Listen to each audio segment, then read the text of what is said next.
आदमी पार्टी की वो आवाज जो सड़क से लेके संसद तक आम जनता के मुद्दे को उठाती रही है और आगे भी उठाने का वादा कर रही है। हम बात कर रहे हैं आम आदमी पार्टी से राज्यसभा सांसद संजय सिंह की। जिस तरीके से संजय सिंह की गिरफ्तारी हुई उसे लेके काफी आक्रोश भी देखने को मिला, लेकिन अब हर शुक्रवार को संजय सिंह भी व्रत करेंगे और उनके साथ उनका परिवार, उनके समर्थक भी उपवास करेंगे। ये संजय सिंह के आवास की तस्वीरें हैं, जहां पे अगर आप देखें तो भारत माता की फोटो के साथ एक यहाँ पे टैगलाइन भी लिखी गई है, मोदी सरकार की तानाशाही के खिलाफ लोकतंत्र बचाने के लिए सांसद संजय सिंह जी के आह्वान पर भारत माता की प्रतिमा के सामने उपवास। ये आह्वान किया है संजय सिंह ने और इसी के चलते हर कोई उपवास कर रहा है। जेल के अंदर खुद संजय सिंह उपवास कर रहे हैं तो जेल के बाहर उनके परिवार के सदस्य और उनके समर्थक भी उपवास कर रहे हैं। सबसे पहले बात करेंगे हम संजय सिंह की धर्मपत्नी अनीता सिंह यहाँ पर मौजूद है, इनसे जान लेंगे पहले हम चीजें। मैम, किस तरीके से चीजें हैं, आह्वान किया गया है, क्या उपवास करने की वजह है और किस तरीके से इसको निरंतर किया जाएगा? आप देख रही हैं कि ये बोर्ड पे सारा आपको लिखा है कि तानाशाही सरकार के खिलाफ ये आह्वान हुआ है। संजय सिंह ने जेल से आह्वान किया है कि हर शुक्रवार को उपवास रखेंगे और इससे भारत माता हमको शक्ति देंगी और इसी शक्ति से हम लोग सारे लोग कुछ आगे काम करेंगे। जैसे उन्होंने अभी बोला है कि हर शुक्रवार को आप उपवास भी करेंगी, गरीबों को खाना भी खिलाएंगी, कंबल भी बंटवाएंगी और जहाँ पे बस्ती है, झुग्गी है, वहाँ पे आप लोग अलाव जलवाएंगी।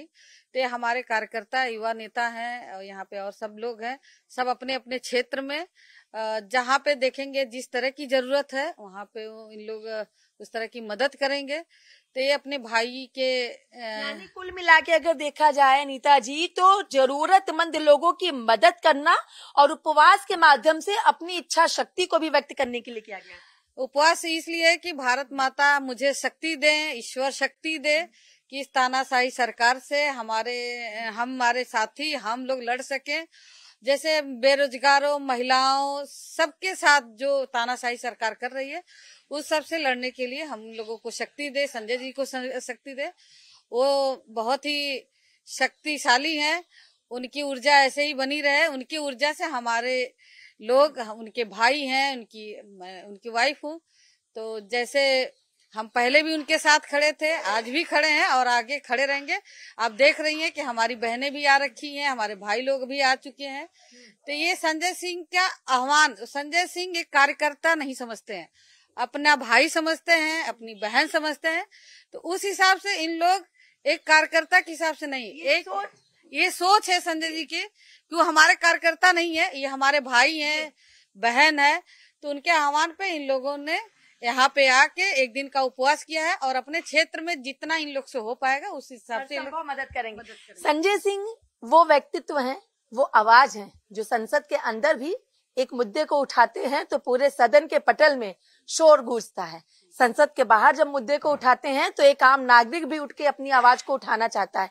अब जेल के अंदर है तो वहां से भी आम जनता के लिए ये सोच, कहाँ से ये भाव? वो आज से नहीं है, हमको तो लगता है जब से मेरी शादी हुई है तब से ये हम उनको देखते आ रहे हैं। मेरी शादी को 30 साल हो गए हैं। 30 साल से ऐसे ही वो क्रांतिकारी रहे और गरीबों की, उनकी शुरू से ही ये सोच है कि समाज के लिए मुझे कुछ करना है, गरीबों के लिए कुछ करना है। तो इसी तरह से वो उनकी सोच बढ़ती गई। पार्लियामेंट में उन्होंने आवाज उठाया, मणिपुर के लिए आवाज उठाया। उनकी आवाज को दबाने के लिए ताना सरकार ने उनको जेल में रखा है। आप देख रही हैं शीतकाल सत्र चला, किसी की आवाज नहीं। अगर 145 सांसद सस्पेंड हुए, अगर इसी जगह पे संजय सिंह होते तो हो सकता है कि वो पार्लियामेंट के बाहर अपना अनशन कर लेते, उपवास भी कर सकते थे, वो 45 लोग भी सपोर्ट में आ सकते थे। लेकिन क्या है, अब संजय सिंह का जो अलग ही विचारधारा है, संजय सिंह की विचारधारा, संजय सिंह की सोच, जिसे हर कोई सलाम करता है और इसीलिए तो उनको हर कोई इतना याद कर रहा है कि उनकी याद में और उनके आह्वान पे लगातार उपवास किया जा रहा है। सर्वेश यहाँ पर है। सर्वेश, बहुत समय बिताया आपने संजय सिंह के साथ, अभी भी बिता रहे हैं, उनके परिवार के साथ, उनकी पार्टी के साथ, एक कार्यकर्ता के रूप में, छोटे भाई के रूप में जो आह्वान किया गया उपवास का, क्या संदेश लोगों तक पहुंचाने की कोशिश हो? देखिए, हमारे जो नेता हैं, हमारे राजनीतिक गुरु जो संजय सिंह जी हैं, वो प्रेम, शक्ति और समर्पण का नाम है। वो गरीब से गरीब तबका और निचले तबके से प्रेम भी करते हैं। वो पूरी सरकार से लड़ने की शक्ति भी देते हैं और वो अपना सर्वस्व जीवन उन्होंने समर्पित भी कर रखा है। तो आज उनका जेल से आह्वान आया है पूरे देश के लिए, हमारे पार्टी के सभी साथियों के लिए, कि भारत माता से शक्ति लेकर आप लोग एक दिन का उपवास रखें और देश में जो तानाशाही की सरकार चल रही है, लोकतंत्र को कुचलने वाली सरकार चल रही है, इससे लड़ने की ताकत इकट्ठा करें। तो ये आप देख ही रहे हैं कि घर पे अनीता भाभी यहाँ का प्रतिनिधित्व कर रही हैं। अलग अलग जिलों में अलग अलग जिले की इकाइयों के जो हमारे जिला अध्यक्ष हैं वो कर रहे हैं, हमारे प्रदेश अध्यक्ष जी भी हैं, वो पूरे प्रदेश स्तर पे कर रहे हैं। और पूरे भारत में जो भी लोग इस मुहिम से के समर्थन में हैं, वो अपने घरों में भारत माता की प्रतिमा रखकर इस मुहिम का समर्थन कर रहे हैं, उपवास कर रहे हैं। और यह सभी शुक्रवार को यह मुहिम जारी रहेगी। और इस देश में जब भी ऐसे नेता आए हैं, जो भी बड़े नेता, उन्होंने ऐसे अलग अलग कार्यक्रमों को चलाया है और इन कार्यक्रमों से देश की जनता को, सभी कार्यकर्ताओं को तानाशाही से और सरकार से लड़ने की प्रेरणा मिलती है। तो यही हमारे नेताजी का आह्वान है और उसी के पथ पर हम सब लोग चल रहे हैं। देखिए, आपका नाम क्या है और आप किस क्षेत्र से आए हैं? मैं आम आदमी पार्टी उत्तर प्रदेश का अध्यक्ष हूँ और माननीय सांसद जी जेल से जो उनकी अपील है, आह्वान है, आज उसको लेकर पूरे उत्तर प्रदेश के सभी जिलों में पार्टी के कार्यकर्ता हो, समर्थक हो, शुभचिंतक हो या जो उनकी विचारधारा को मानने वाले लोग हैं, वो आज अपने अपने तरीके से उपवास रख रहे हैं भारत माता की प्रतिमा के सामने, चाहे वो मंदिर में जाके या घर पे लगा के या कार्यालय पर ही। और ये संकल्प ले रहे हैं, कामना कर रहे हैं कि तानाशाह सरकार के खिलाफ लड़ने की भारत माता शक्ति दे। और जो आवाज सांसद जी ने सड़क से लेकर सदन तक किसानों की, मजदूरों की, गरीबों की, आम आदमी की जो आवाज उठाई है, उस आवाज को दबने न पावे। और उनके अपील के बाद हम लोग जो है, उत्तर प्रदेश में भी हर अलग अलग जिलों में इसी तरीके से उपवास रखा गया है। उत्तर प्रदेश के सभी जिलों में हमारे, चाहे वो कार्यालय हो या भारत माता का मंदिर हो, या जहाँ कार्यालय नहीं है वहाँ लोग जो सार्वजनिक स्थलों पर, शहीद पार्क में, और बहुत सारे ऐसे भी लोग हैं जो पार्टी से नहीं जुड़े हैं, सामाजिक कार्यकर्ता हैं, आरटीआई कार्यकर्ता हैं, सांसद जी की विचारधारा को मानते हैं, उनकी सोच को मानते हैं, उनके आंदोलन से जुड़े हुए लोग हैं, वो सब लोग आज के दिन उपवास रख रहे हैं और ये कामना कर रहे हैं कि सांसद जी ने जो संघर्ष की शुरुआत की है, जेल जाने से हम उस मुहिम को कम नहीं होने देंगे। हम उसको उत्तर प्रदेश में घर घर, गांव गांव हम लेके जाएंगे।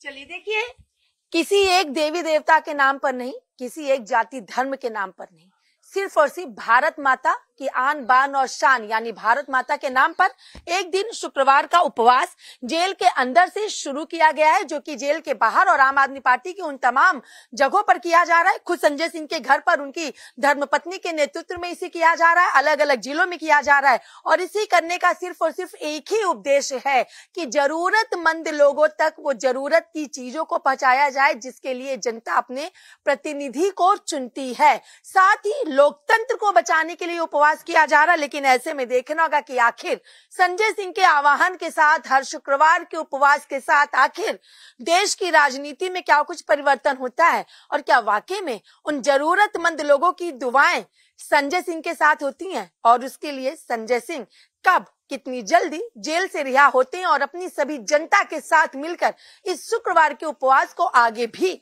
जारी रखते हैं। वीडियो जर्नलिस्ट तिलक के साथ मैं कंचन अरोड़ा, दिल्ली, हिंद खबर।